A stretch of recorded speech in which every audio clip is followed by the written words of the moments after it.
আরব আমিরাতের সাথে এই বাংলাদেশের জায়গায় যদি ইন্ডিয়াও হইতো, ইন্ডিয়াও হারতো। এখন অনেকেই বলবেন, হৃদয় ভাই তুমি এটা কি বললা, তোমার মাথা কি ঠিক আছে? হ্যাঁ, অবশ্যই আমার মাথা ঠিক আছে, অবশ্যই ঠিক আছে। ইন্ডিয়ান টিম, বর্তমান টিম না, ইন্ডিয়ান টিমের যে সাবেক প্লেয়ারগুলো আছে, সচিন টেন্ডুলকার, রাহুল দ্রাবিড়, গৌতম গম্ভীর, ওনাদেরকে নিয়েও যদি যাওয়া হইতো আরব আমিরাতে, তবুও হারতো। শুধু হারতো না, বাংলাদেশ তো হারছে 2-1, মানে বাংলাদেশ জিতছে একটা, আরব আমিরাত জিতছে দুইটা, 2-1 সিরিজ হারছে বাংলাদেশ।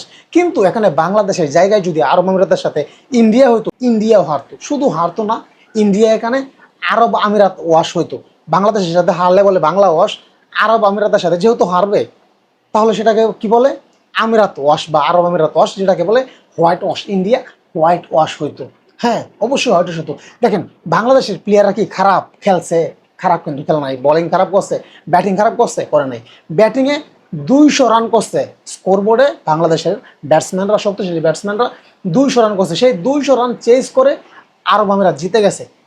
বাংলাদেশের প্লেয়াররা তানজিম হাসান সাকিব, শরীফুল ইসলাম, হাসান মাহমুদ, নাহিদ রানা, রিশাদ হুসাইন, ওরা কি খারাপ বোলার? হ্যাঁ, বোলিং কি খারাপ করছে? খারাপ কিন্তু করে নাই। তবুও বাংলাদেশ জিততে পারে নাই। কিভাবে পারবে? কারণ জিতার কোনো অপশন নাই। এখানে বাংলাদেশের জায়গায় ইন্ডিয়া থাকলেও কিন্তু সেম অবস্থা হতো। এরকম না যে, এরকম কিন্তু হয় নাই যে বাংলাদেশ প্লেয়ারকে বসায় রাখছে, ভালো ভালো প্লেয়ারকে বসায় রাখে নাই। এ টু জেড সবাইকে খেলাইছে। মুস্তাফিজুর রহমান একটা ম্যাচ খেলছে, লাস্টে 2টা ম্যাচ খেলতে পারে নাই, সে দিল্লি ক্যাপিটালসের হয়ে IPL-এ খেলছে সেই জন্যে।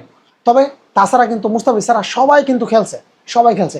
এই আরব আমিরাতের সাথে বাংলাদেশ না, বাংলাদেশের জায়গায় যদি ইন্ডিয়াও খেলতো, তবুও হারতো। শুধু হারতো না, বাংলাদেশ কিন্তু হোয়াইট ওয়াশ হয় নাই, কিন্তু ইন্ডিয়া হোয়াইট ওয়াশ হইতো।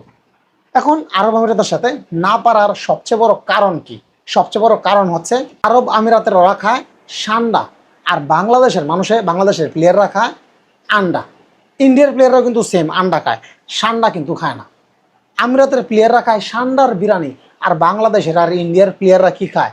পাট শাক, লাউ শাক, কলমি শাক, করল্লা, করল্লা ভাজি, আলু ভাজি, ইলিশ মাছ, পাঙ্গাস মাছ, কই মাছ, মাগুর মাছ, শুটকি ভর্তা। আর আমিরাতের ওরা কি খায়? সান্ডার বিরিয়ানি।